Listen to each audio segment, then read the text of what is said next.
നമ്മുടെ വീടിൻ്റെ മുറ്റത്തൊക്കെ വരുന്ന എലിയില്ലേ, എലിശല്യം മാറാനായിട്ട് ഇതുപോലെ നിങ്ങൾ ചെയ്ത് നോക്കിക്കേ. എലിയൊക്കെ വന്ന വഴിക്ക് ഓടിക്കോളൂ കേട്ടോ.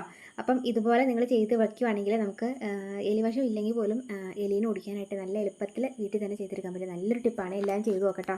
അപ്പോൾ ഇതിങ്ങനെ നമ്മൾ ചെയ്തെടുക്കുവാണെങ്കിൽ എലി ഈ പറഞ്ഞ പോലെ ഇപ്പം നല്ല ഇപ്പം മഴ ടൈമൊക്കെ വല്ല അപ്പം ഈ ഈർപ്പൊക്കെ ഉള്ള സ്ഥലത്ത് ഇങ്ങനെ എലി മാന്തി വയ്ക്കുന്നുണ്ട്. അപ്പം അതുമാത്രമല്ലാണ്ട് ഇപ്പം ഈ തണുപ്പും ഒക്കെ ഉള്ള ടൈം ആയതുകൊണ്ട് തന്നെ ചൂടും തണുപ്പൊക്കെ ഒരുപോലെ ആയതുകൊണ്ട് തന്നെ പാമ്പിൻ്റെ ശല്യമൊക്കെ ഉണ്ടാവും. അപ്പം നിങ്ങൾ എലിമടയിൽ ഇതുപോലെ വെച്ചിട്ടുണ്ടെങ്കിൽ എലി വരാതിരിക്കും കേട്ടോ.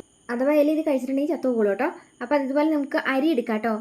അരി വച്ചിട്ട് ഇത് ചെയ്യുന്നുണ്ട്. പിന്നെ ചില ആളുകൾ ഇതുപോലെ ധാന്യങ്ങളൊക്കെ വെച്ചിട്ട് ഈ എനിക്ക് ഇഷ്ടപ്പെടുന്ന ഈ കപ്പലണ്ടി, അതുപോലെ തന്നെ പയർ, കടലയൊക്കെയില്ലേ, അപ്പോൾ അത് ഇല്ലയെന്ന് വെച്ചാൽ കുഴപ്പമൊന്നുമില്ല. നമുക്ക് എളുപ്പത്തിന് എല്ലാവരുടെ വീട്ടിലും ഈ അരി ഉണ്ടാവുമല്ലോ. അപ്പം ഒന്നില്ലെങ്കിൽ പച്ചരി ഉണ്ടെങ്കിൽ എടുക്കാം കേട്ടോ. ഞാൻ പച്ചരി ഇല്ലാത്തതുകൊണ്ട് ഇതുപോലെ ഒരു സാധാരണ നാട്ടിലായിട്ട് ഞാൻ എടുത്തേക്കുന്നത്. അപ്പോൾ ഞാനിപ്പോൾ ഇതിനകത്തേക്ക് ഇനിയിപ്പോൾ ഒരു ബിസ്ക്കറ്റ് പൊടിച്ചിട്ടുണ്ട്. അപ്പോൾ ഇതിൻ്റെ മണം എന്ന് പറയുന്നത് പ്രത്യേകമായിട്ട് ഇങ്ങനെ എലീനെ ആകർഷിക്കുന്ന പ്രത്യേക മണമാണ്. ഈ അരിയുടെ ആണെങ്കിലും അതുപോലെ തന്നെ ഈ ബിസ്ക്കറ്റിൻ്റെ ഒക്കെ ആണെങ്കിലും. അപ്പം ഇത് രണ്ടും കൂടി നമ്മളിതിങ്ങനെ പൊടിച്ചെടുക്കാം കേട്ടോ. നിങ്ങൾ കണ്ടിട്ടില്ലേ ഈ എലി വിഷത്തിലൊക്കെ ഇങ്ങനെ അരി ഇട്ടേക്കുന്നത്.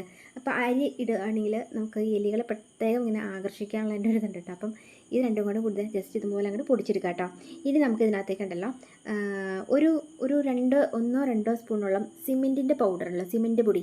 ഈ സിമെൻറ്റ് പൊടി നമ്മൾ ഇട്ട് കൊടുക്കുകയാണെങ്കിൽ ഇത് കഴിക്കുകയാണെങ്കിൽ എലിക്ക് വയറിന് അസ്വസ്ഥത ഉണ്ടാക്കുകയും ചെയ്യും.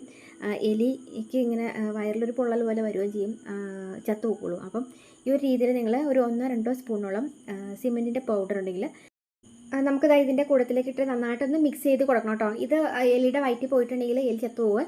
അപ്പോൾ നമുക്ക് ഇതിനകത്തേക്ക് നമുക്കൊരു കുറച്ചൊരു നുള്ള വെളിച്ചെണ്ണ കേട്ടോ, ഒരു നുള്ള വെളിച്ചെണ്ണ, അതായത് ഇതുപോലെ ഒന്നോ രണ്ടോ തുള്ളി വെളിച്ചെണ്ണ ജസ്റ്റ് ഇതുപോലെ ഒന്ന് കൂട്ടിയിളക്കി മിക്സ് ചെയ്ത് കൊടുക്കണേ. അപ്പോൾ പ്രത്യേക ഒരു മണം കിട്ടാനാണ് കേട്ടോ. ഇനി നമുക്ക് ഇതിനകത്തേക്ക് കുറച്ച് ഒരുപാട് വെള്ളം വേണ്ട, ഒരു ഇത്തിരി വെള്ളം ഇതുപോലെ ജസ്റ്റ് ഒന്ന് തളിച്ച് കൊടുത്തിട്ട് നമുക്കിതൊന്ന് ബോൾസ് ആക്കിയെന്ന് ഇതുപോലെ ഒന്ന് ഉരുട്ടിയെടുക്കണം കേട്ടോ. ഇതുപോലെ ഇത് ഈ ചില പലചരക്ക് കടകളിലൊക്കെ ആളുകൾ ചെയ്യുന്നതാണ്. അപ്പം ഈ പലചരക്ക് കടകളിൽ ഇങ്ങനെ ധാന്യമൊക്കെ വച്ചേക്കുന്ന കടല, പയറൊക്കെ വച്ചേക്കുന്നതിൻ്റെ കൂട്ടത്തിൽ ആ ചാക്കേൻ്റെയൊക്കെ സൈഡിൽ എലീനെ ആകർഷിക്കുന്ന ഒരു ഇതാണ് ഈ കടലയും പയറൊക്കെ ഉള്ളത്. അപ്പം അത് വച്ചിട്ട് ആളുകൾ അരിക്ക് പകരമായിട്ട് ഇങ്ങനെ കടലയും പയറും ഇതുപോലെ തന്നെ അരിക്ക് പകരമായിട്ട് പൊടിച്ച് ചേർക്കുന്നുണ്ട്. അപ്പം ഇത് പലചരക്ക് കടകളിലൊക്കെ ആളുകൾ ചെയ്യുന്ന ഒരു ടിപ്പാണ് കേട്ടോ. അപ്പം ഒരുപാട് പേർക്ക് റിസൾട്ട് ഉള്ളതാണ്. അപ്പം നമുക്ക് എളുപ്പമല്ലേ, ചെയ്തെടുക്കാവുന്നുള്ളൂ. അപ്പോൾ ഇതുപോലെ നിങ്ങൾ ഉരുട്ടിയെടുത്തിട്ട് ഒന്നല്ലെങ്കിൽ ചിരട്ടയിലോ അതല്ലെങ്കിൽ എലി വരുന്നിരിക്കുന്ന ആ ഒരു ഭാഗത്ത് ഇതുപോലെ നിങ്ങൾക്ക് ഒരു ഒന്നോ രണ്ടോ ബോൾസ് ആക്കി ഇങ്ങനെ വച്ച് കൊടുക്കാം കേട്ടോ.